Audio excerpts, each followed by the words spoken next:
Bagaimana kamu bisa melihat dunia? Setiap pagi ketika membuka mata, kamu langsung melihat dunia berwarna, bergerak, dengan bermacam-macam bentuknya. Tapi saat menutup mata, semuanya menjadi gelap. Kenapa bisa begitu ya? Bagaimana sebenarnya proses kita bisa melihat itu? Oke, mari kita masuk ke dalam indera penglihatan. Semuanya berawal dari cahaya. Tanpa cahaya, dunia ini tetap ada, tapi kamu tak akan pernah bisa melihatnya. Tanpa cahaya, mata hanyalah bola bening yang tak berguna. Cahaya datang dari matahari, lampu, atau benda-benda lain. Lalu cahaya itu memantul ke dinding, ke meja, ke buku, bahkan ke wajah temanmu, dan akhirnya masuk ke matamu. Begitu cahaya masuk, ia melewati kornea, yaitu lapisan bening paling luar dari mata. Kornea merupakan modifikasi khusus dari sklera bagian depan yang mengalami spesialisasi struktural dan fungsional.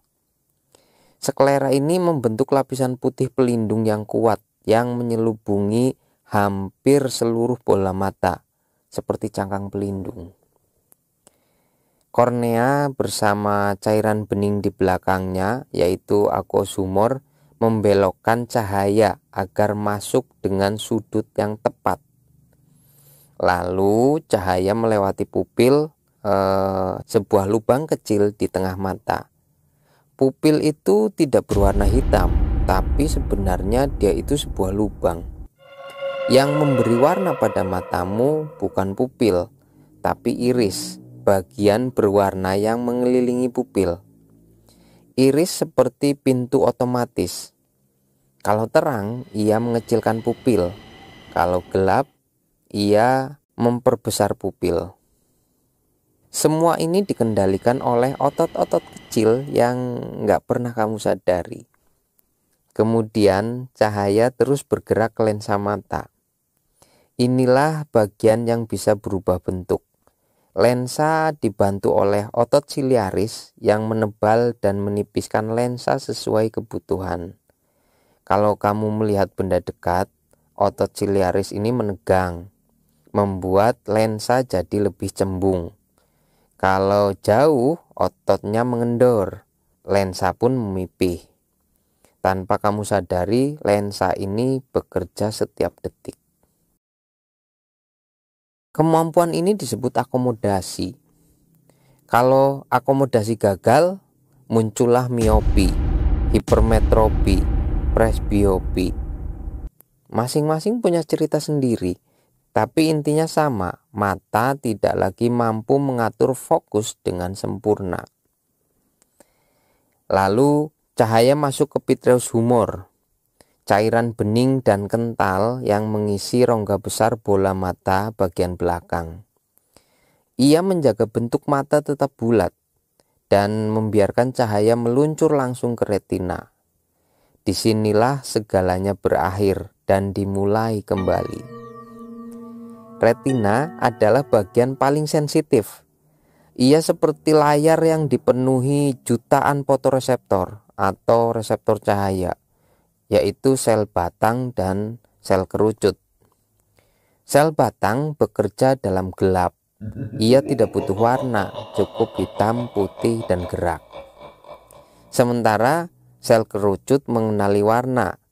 Ada 3 jenis warna yang dikenali, yaitu merah, hijau, dan biru.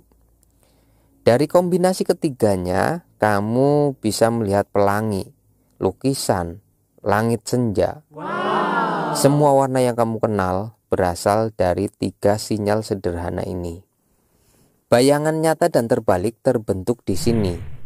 Tapi tunggu, retina itu tidak bisa berpikir. Ia hanya mengubah cahaya menjadi sinyal listrik. Sinyal inilah yang dikirim lewat saraf optik menuju otak. Tapi retina tidak bekerja sendiri. Otot-otot mata yang terdiri dari 6 otot kecil membantu menggerakkan bola mata ke segala arah.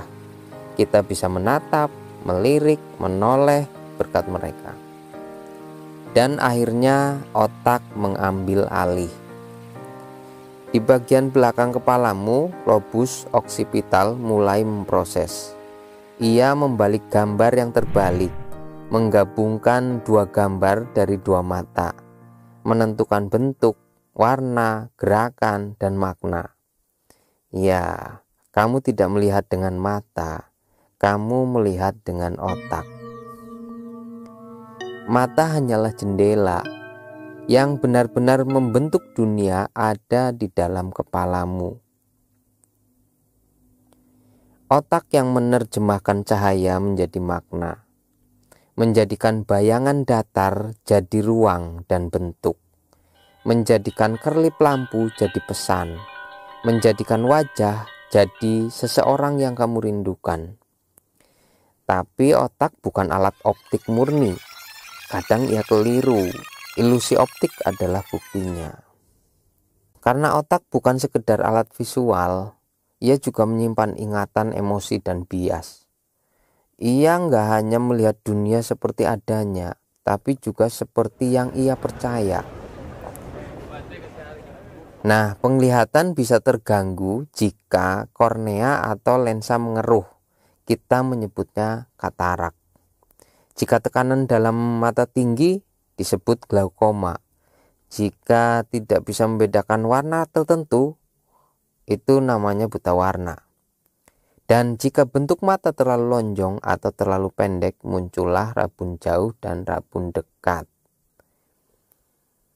Melihat adalah kerjasama antara cahaya, bola mata, otot-otot halus, dan jaringan saraf yang rumit. Satu kesalahan kecil saja, dan dunia bisa terlihat berbeda. Jadi, lain kali kamu menatap langit senja, atau membaca buku, atau menatap wajah seseorang, ingatlah, kamu sedang menyaksikan kerjasama paling indah antara sistem biologis tubuhmu dengan cahaya.